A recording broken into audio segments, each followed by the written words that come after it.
আর একটা জিনিস সেটা প্রথমে তার সঙ্গে কথা বলে বুঝতে পেরেছি যে এবারের সংকল্পপত্র মানুষ আমাদের কাছে কি চাইছে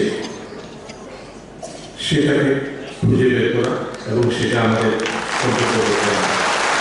Leader like Narendra Modi, which has changed the political culture of the country that we have to understand. कभी आपने सुना था कि कोई रिपोर्ट कार्ड लेकर के आता है? कभी किसी नेता को 70 साल में सुना आपने?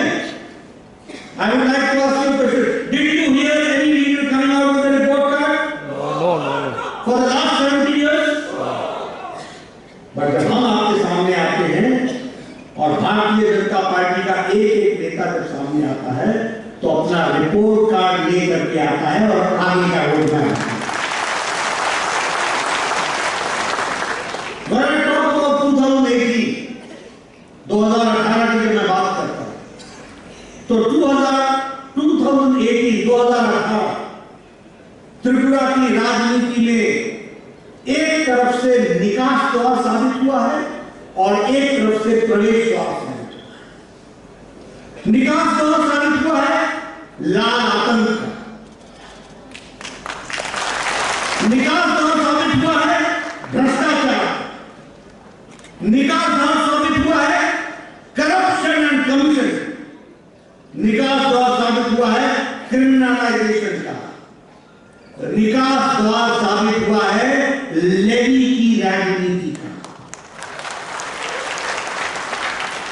और 2018 त्रिपुरा की राजनीति में प्रवेश द्वार भी बना और प्रवेश द्वार बना है भारतीय जनता पार्टी के द्वारा और वह प्रवेश द्वार है विकास का, वह प्रवेश द्वार है शांति का, वह प्रवेश द्वार है सद्भाव का, वह प्रवेश द्वार है तरक्की का, वह प्रवेश द्वार है नई उमंग नई उड़ान का और वह प्रवेश द्वार है उन्नतो त्रिपुरा श्रेष्ठो त्रिपुरा। ये फर्क हमको समझना चाहिए। अब ये सिर्फ मैं शब्दावली नहीं बोल रहा हूं, जो लोग 2018 के पहले जो त्रिपुरा को जानते हो उनको अच्छी तरीके से याद होगा कि जो मैंने शब्द बोले हैं वो एक शब्द सही है। आप लोगों ने हमें जन समर्थन दिया, 43% का वोट आपने हमको शेयर किया, हम धन्यवादी हैं, लेकिन हमने उसका आदर रखते हुए पूरी कमिटमेंट के साथ काम किया और त्रिपुरा जो बंद ब्लॉकेड इंसर्जेंसी के लिए जाना जाता था उससे मुक्ति दिला करके peace, prosperity, development and harmony लाने का काम Bharatiya Janata party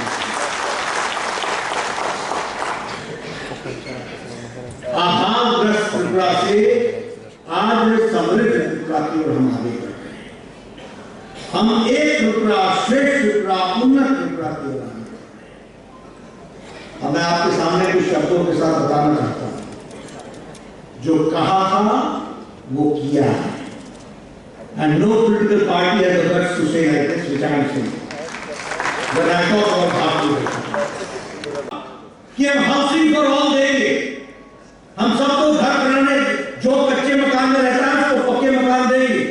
I have the proud privilege to say that in the past 5 years 3,60,00,000 मकान बने हैं देश में और 3,50,000 मकान त्रिपुरा में बने हैं और लगभग 2.5 लाख बेनिफिशियरीज को बेनिफिट मिला है।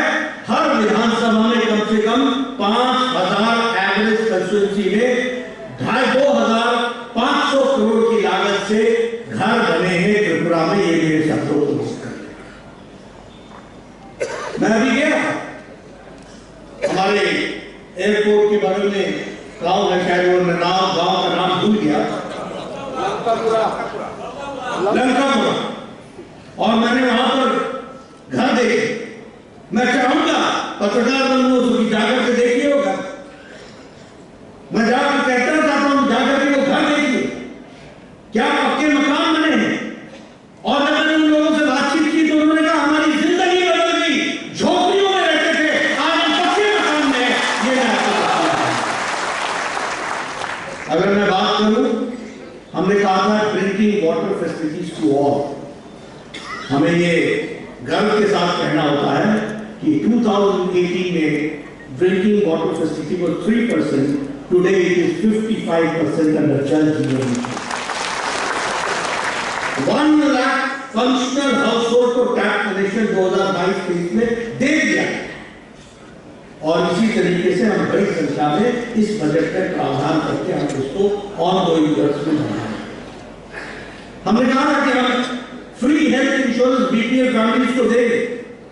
आज मुझे खुशी है कि मैं यहाँ कह सकता हूँ कि 13 लाख आयुष्मान कार्ड त्रिपुरा में लोगों को दिए गए प्रति लाख और 107 करोड़ रुपए का सेटलमेंट किया गया है, यानी 107 करोड़ रुपीस गरीब लोगों को गंभीर बीमारियों से इलाज के लिए त्रिपुरा में दिया गया और सारे देश में 80,000 करोड़ रुपए आयुष्मान भारत में खर्च।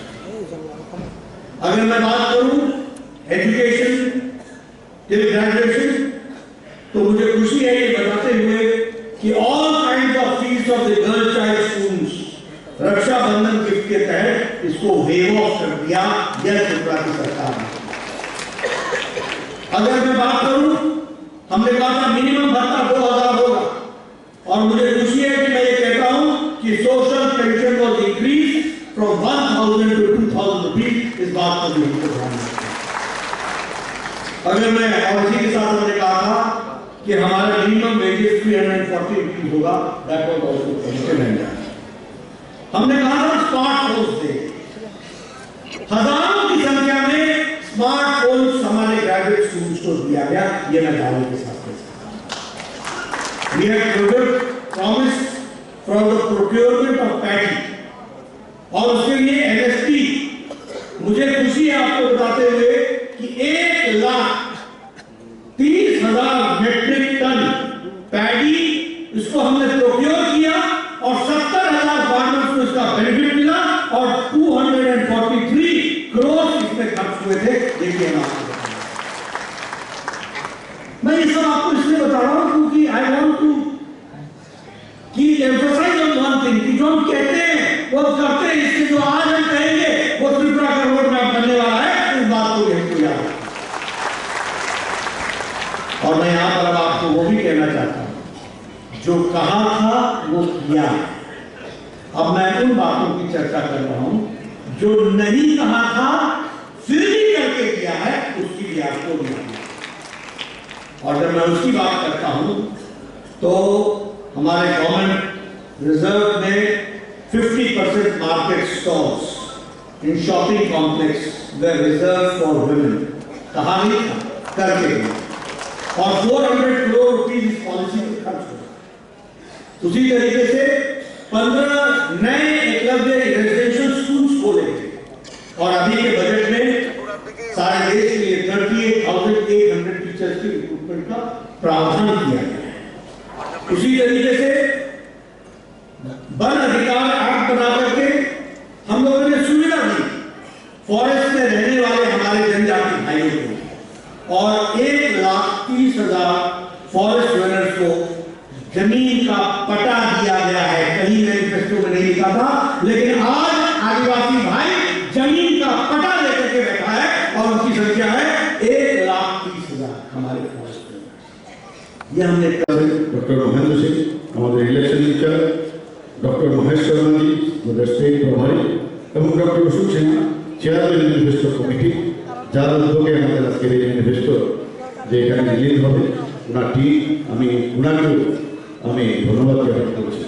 বন্ধুগণ, ইলেকশন আমাদের কাছে ভারতীয় জনতা পার্টি সবসময় মানুষের জন্য কাজ করে, সেবাই আমাদের সংগঠন আমরা সবসময় বলি এবং যশস্বী প্রধানমন্ত্রী নরেন্দ্র মোদীজির একটাই স্লোগান সবকা সাথ সবকা বিকাশ বিশ্বাস আর প্রয়াস, সেই হিসাবে আমরা কাজ করি এবং ইলেকশন আমাদের আসবে যাবে, কিন্তু ইলেকশন আমাদের কোনো অবস্থায় আমরা খাটো করে দেখি না, আমরা সবসময় সিরিয়াসলি দেখি এবং সেইভাবে আজকে এখানে যে ইশতেহার আজকে প্রকাশ হতে যাচ্ছে মানুষের কল্যাণ, মানুষের বিশ্বাস কি আমরা যেভাবে 5 বছর আমাদের এই সরকার এখানে পরিচালিত হয়েছে এবং আমাদের গার্জিয়ান হিসাবে আমাদের যশস্বী প্রধানমন্ত্রী যেভাবে আমাদের মার্গদর্শন দেখেছি সেইভাবে আমাদের সরকারকে আমরা এখানে পরিচালনা করেছি।